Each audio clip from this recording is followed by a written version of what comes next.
Hi, எல்லாருக்கும் வணக்கம். இன்னைக்கு நம்ம என்ன பார்க்க போறோம்னா ஒரு சிம்பிள் டிஃபன் தானா. ராகி மாவு வச்சு ஒரு களியும் கிண்டி நம்ம முருங்கைக்கீரை வச்சு சாம்பார் ரெடி பண்ண போறோம். ராகி மாவு களி நம்ம சூடோடி சாம்பார் வச்சு சாப்பிடலாம். ஆனா அது ஆற வைக்கிறது, அதுல மோர் கலந்து குடிக்கிறதுல நான் சாட்ஸா போடுவேன். அது எல்லாமே ஒரே டைம் காணிக்க முடியாது. ஏன்னா அது கொஞ்சம் ஆறுனாதான் நல்லா இருக்கும். இன்னைக்கு நைட்டு போட்டு நாளைக்கு குடிக்கும் போது அந்த டேஸ்ட் நல்லா இருக்கும். ஆனா ராகி யூஸ் பண்ணும்போது நல்ல வெயில், உடம்பு சூடு, இந்த வீசிங் சளி இல்லாத வகை யூஸ் பண்ணுங்க. ஏன்னா அது தணுப்பு இருக்கக்கூடியவங்க குடிச்சா அது தணுப்பு, சளி இருமெல்லாம் கொண்டு விடும். ஆனா இந்த கிளைமேட்டு குடிக்கலாம். ஓகே, நான் இதுக்கு இன்னைக்கு முருங்கைக்கீரை சாம்பாருக்கு இந்த ரோஸ் பருப்புன்னு சொல்லுவாங்க தெரியுமா, கழுவி எடுத்து வச்சிருக்கேன். பருப்புல உள்ள கலர் தானே தவிர தண்ணி இது இல்லை. இதுக்கு கூட முருங்கைக்கீரை,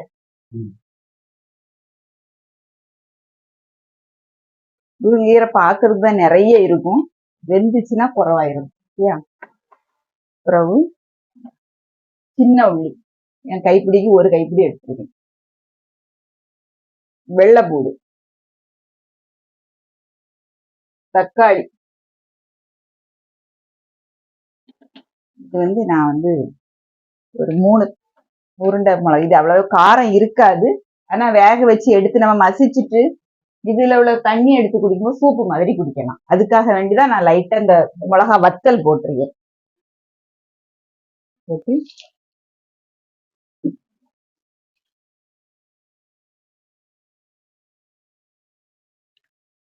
எப்படி பச்சாலும் முருங்கைக்கீரை கையில ஒட்டிடும்.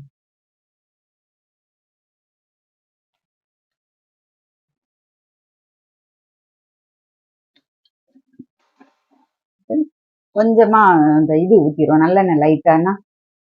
இது லேசா தான், அந்த ஸ்ப்ரே பாட்டில் தான், அதனால லேசா தான் படும். கொஞ்சமா உப்பு,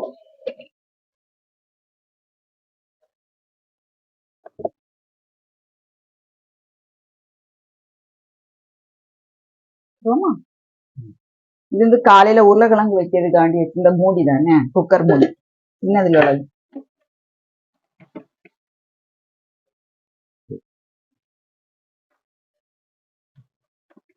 ஒரு பக்கம் இது ரெடி ஆகட்டி, இது ரெடி ஆனோடனே நீ நம்ம கடுகு ஜீரகெல்லாம் போட்டு தாளிச்சுக்கிட்டு நம்ம டக்குன்னு கூட்டி விட வேண்டியதுதான்.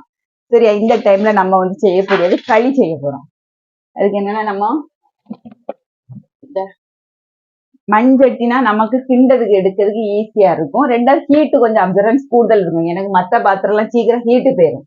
இது என்னன்னா தண்ணி எல்லாம் உறிஞ்ச பிறகு நம்ம ஆற வைக்கிறதுக்கு ஈஸியா இருக்கும். உருட்டி எடுக்கும் போது அழகா வரும். நான் வெந்நி ஊத்தி கழுவி எடுத்து வச்சிருக்கேன்.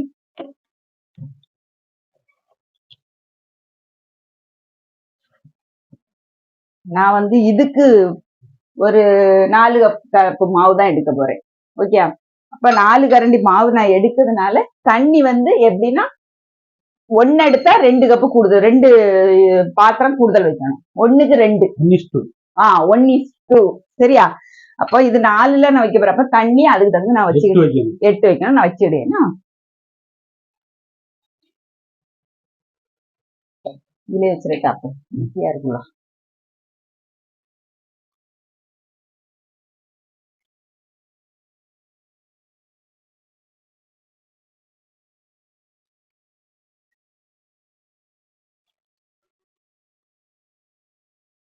இதுல நான் 6 இது ஊத்தி இருக்கேன்.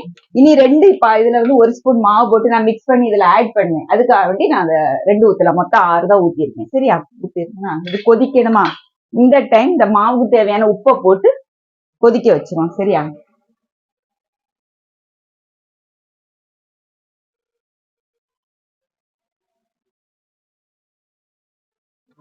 இது நல்லா கொதிக்கட்டு. அந்த டைம் நான் மாவை ரெடி பண்ணுவேன். நான் என்ன இருக்குல்ல, இதுக்கு 1 ஸ்பூன் மாவு போட்டு தண்ணி ஊத்தி கலக்கி வச்சிடுவேன். 1 ஸ்பூன் போதுன்னா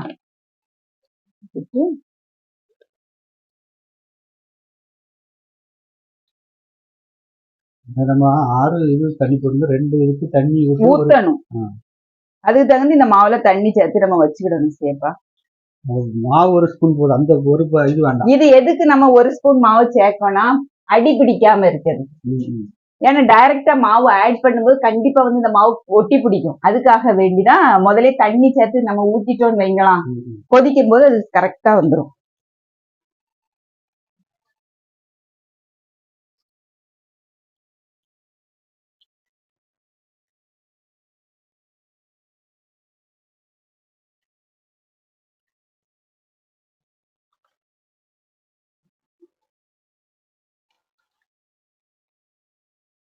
தண்ணி சூட ஆரம்பிச்சிடலாம். இது பாருங்க,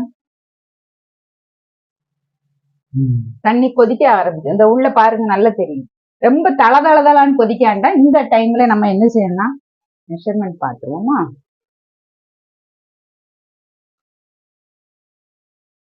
ஒண்ணு,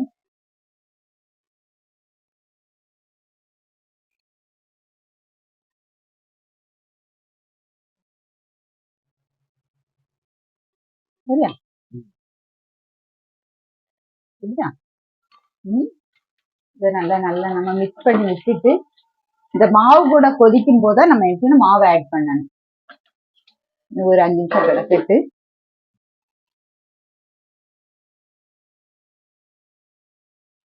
இது நல்லா கொதிச்சுட்டு, சரியா? தட்டை வச்சு மூடி வச்சிருந்தனால இனிமேல் 4 கரண்டி மாவு போடணும். மாவு வந்து ரொம்ப டைட்டாலாம் போடாங்க, லைட்டா எடுத்து இப்படி போட்டா போதும். டைட்டானா பொத்தி அமுக்கி அப்படியெல்லாம் எடுக்காண்டாம்.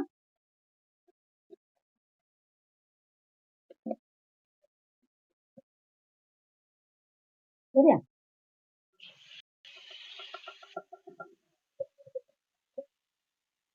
இது வந்து ஒரு 5 நிமிஷம் இப்படி மூடியே வச்சிரும். மாவு போட்டே மூடி வைக்கணும். ஏன்னா இந்த ஹீட் அவள அந்த மாவு அப்சர்வ் ஆன பிறகுதான் நம்ம என்ன செய்யணும், நல்லா கிண்டி கொடுக்கணும். வேகணும்ல, அதுக்காக வேண்டி அப்படி வச்சுக்கிறது. மிக்ஸ் பண்ணாம மாவை போட்டுட்டே அப்படி மூடி வச்சிடணும்.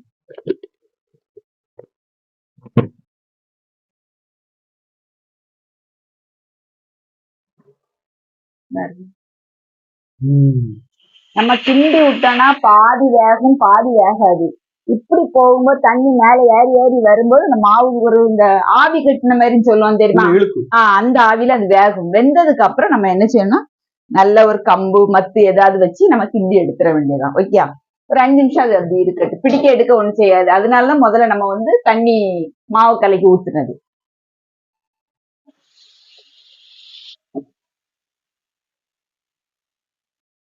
மேக்சிமம் அப்படி எல்லாம் வந்துட்டு பாத்தீங்களா. இந்த டைம் நம்ம என்ன செய்யணும்னா நறுக்கலாம்.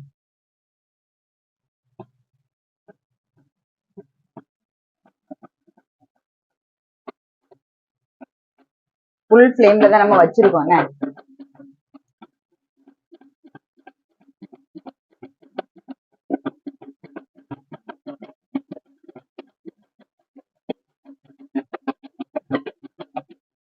மாவு உருண்டு இருக்குங்களா, யோசிக்கவே கூடாது. ஏன்னா எல்லாமே ஆவி ஆறி இருக்கு.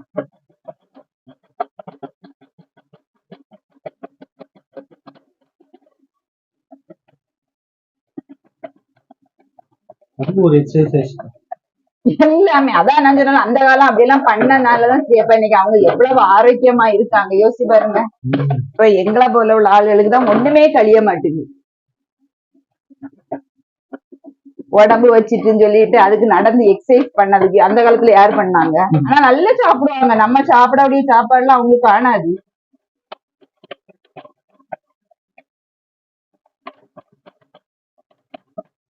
சிம்ல இனி வைக்கேனா, ஏன்னா ரொம்ப டைட் ஆகும், கிண்டது கஷ்டமா இருக்கும்.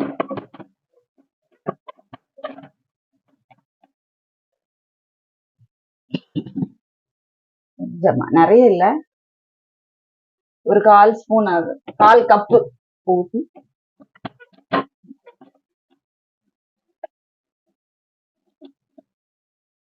பச்சை மாவு இருந்தாலும் வேகும்ல, அதனால வெந்நி தான் ஊத்தணும், பச்சை தண்ணி ஊத்தவே கூடாது.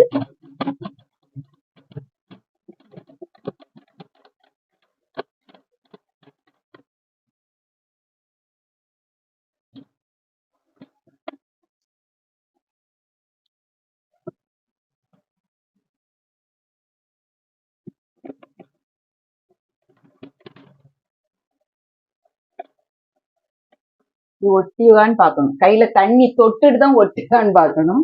எப்பவுமே அவ்வளவு ஒட்டல நமக்கு.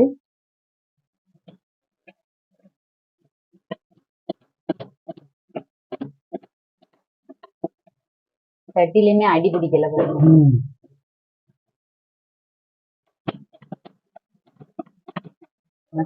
வச்சுட்டு அவ்வளவு ஒட்டல இல்ல. இல்லைன்னா நம்ம வந்து பசை போல இது ஒட்டக்கூடிய சாதனம் பார்த்தீங்களா, அதனாலதான் இப்படி நம்ம போடும்போது அது கீழே விட மாதிரி இருக்கும். தண்ணியெல்லாம் அப்சர்வ் ஆயிரும். ஆனா என்னன்னா மாவு மட்டும் வெந்திருக்கான்னு பாக்குறது அந்த மெத்தட் எல்லாம் யூஸ் பண்ணது.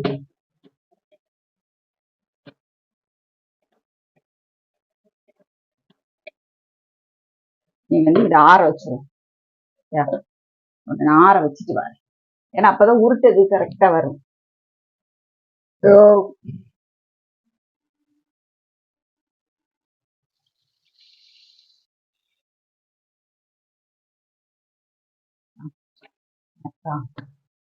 நல்லா வெந்துரும். ஏன்னா அந்த ரோஸ் பருப்பு வந்து சீக்கிரம் வேகும். ஆனாலும் நம்ம வந்து கொஞ்சம் மசிச்சு விட்டோம்னா எல்லாமே நல்ல சூடு, கொஞ்சம் பார்த்து பொறுமையா செய்யணும்.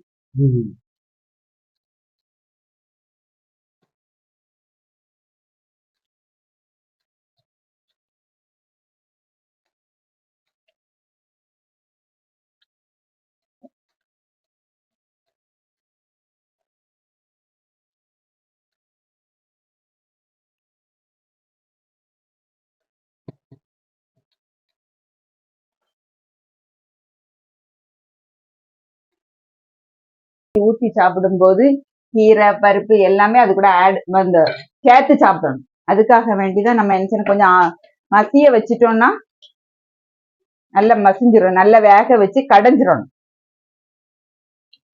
இனிமேல் தாளிச்சுவோமா?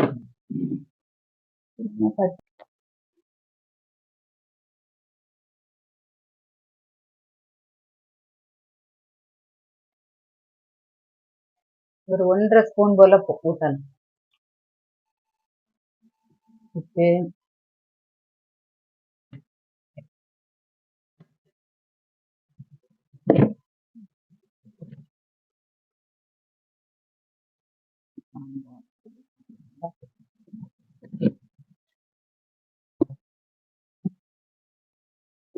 சாம்பார் பொடினா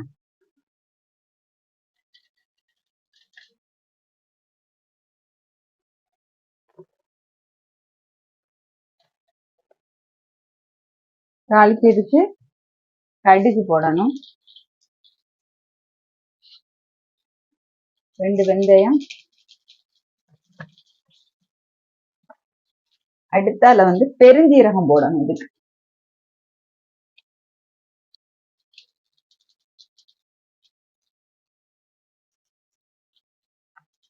பெருஞ்சீரகம் பொடிஞ்ச உடனே அந்த சாம்பார் பொடி மட்டும் தான் போட போறேன். ஏன்னா நான் மிளகத்தல் வத்தல் போட்டிருக்கு, அது எப்படி எரிப்பா இருக்குன்னு தெரியாதுல்ல, அதனால சாம்பார் பொடி மட்டும் 2 ஸ்பூன் போட்டிருக்கு.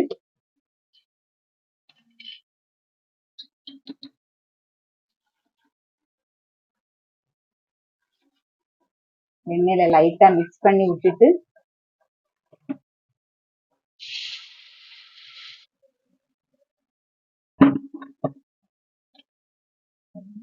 புளி ஊத்தணும்னா புளி வந்து கைப்புளி போலதான், நிறைய ஊத்தாண்டோம். எல்லாமே வெந்நி தான் ஆட் பண்ணி, பச்சை தண்ணி ஆட் பண்ணல.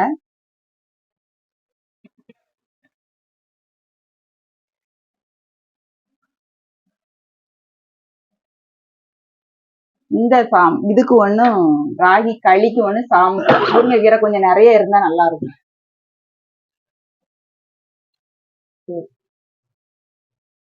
புளி நான் கரைச்சி வச்சிருக்கேன். அந்த தண்ணி தெளிஞ்சால உள்ள தண்ணியை மேல ஊற்றணும், ஊத்தி. ஏன்னா நிறைய புளி வேண்டாம் இதுக்கு.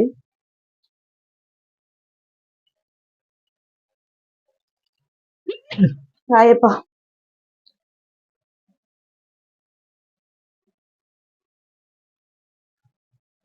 எரிப்பு மட்டும் காணுமான்னு பார்த்துட்டு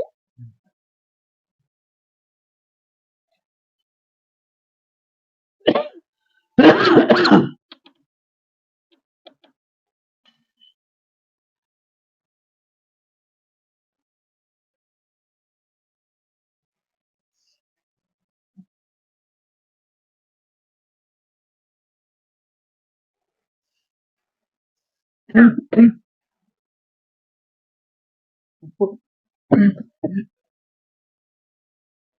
ரெண்டு உப்பு போடு. உப்பு போடலாம்ல? எப்படி இருக்கு சாம்பார்? நல்லா இருக்கு.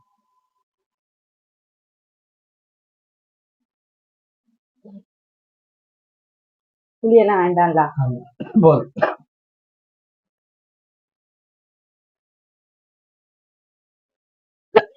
ஆமா, இதுதான். நீங்க லைட்டா ஒரு கொதி வந்தா நம்ம ஆஃப் பண்ணிட வேண்டியதான்.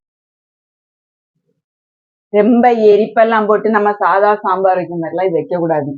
எல்லாமே மைல்டா வைக்கணும். இது வந்து உடம்புக்கு ரொம்ப ஹெல்த்தியா உள்ள ஒரு ஃபுட்டு. அப்ப அதுக்கு தகுந்து நம்ம சாப்பிட்டு விட வேண்டியதான்.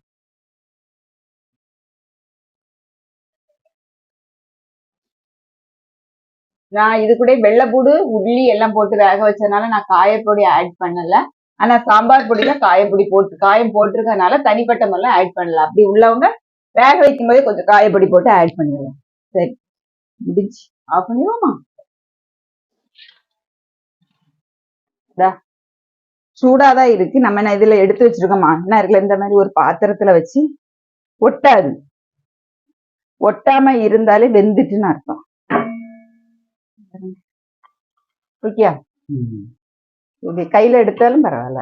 ஆனா வந்து சூடுனால நமக்கு வந்து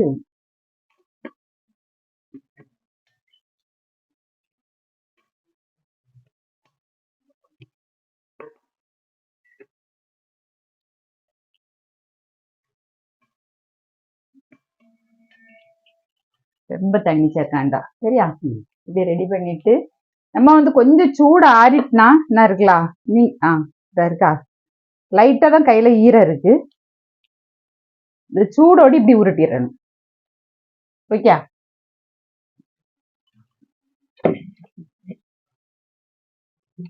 தண்ணீர் ராகி மட்டும்தான். அது சோறெல்லாம் சேர்க்க கூடாது. சோறெல்லாம் சேர்க்கறதோட இப்படி சாப்பிடும்போது உடம்பு ஹெல்த்திங் கூட. இதை வந்து நான் எப்படி ப்ரிப்பேர் பண்ணங்கிறத நம்ம சார்ட்ஸ்ல பார்க்கணும். ஓகே, ஏன்னா அது நல்லா ஆறணும்.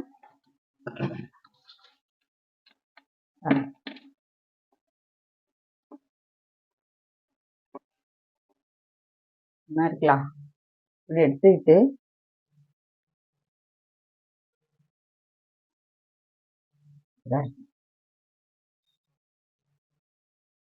இப்படி வச்சு சாப்பிடும்போது எந்த டிஷ்ஷும் சைடிஷ் தேவைப்படாது. சூப்பரா இருக்கும். ஏன்னா ரொம்ப, ஆனா இது கொஞ்சம் ரிஸ்கான வேலைகள் தான், இல்லைன்னு நான் சொல்ல மாட்டேன். உடம்புக்கும் நல்லா இருக்கும், டேஸ்டி வைஸும் நல்லா இருக்கும். மத்தியானம் லஞ்சுக்கு நம்ம சாப்பிட்றத விட டிஃபன் டின்னரா நம்ம சாப்பிடலாம். ஹெல்த்திங் கூட. அதாவது ராகி சாப்பிடணும் ஃபுல்ஃபில் ஆகுமான்னு கேட்டா அப்படியெல்லாம் கிடையாது. உடனே டைஜஸ்ட் ஆகும். ஏன்னா நம்ம முருங்கைக்கீரையிலுமே நம்ம எல்லாமே சேர்த்துருக்கோம். நல்லா மசிச்சிட்டோம் வேக வச்சு. கண்டிப்பா இந்த மாதிரிலாம் செய்து பார்த்து உங்க ஃபீட்பேக் கமெண்ட் பாக்ஸ் சொல்லுங்க. சப்ஸ்கிரைப் பண்ணுங்க, பக்கத்துல இருக்க பெல்ல கிளிக். நான் உங்களுடைய வீடியோஸ் எல்லாமே உங்களுக்கு நோட்டிஃபிகேஷன் வீடியோல. பாய்.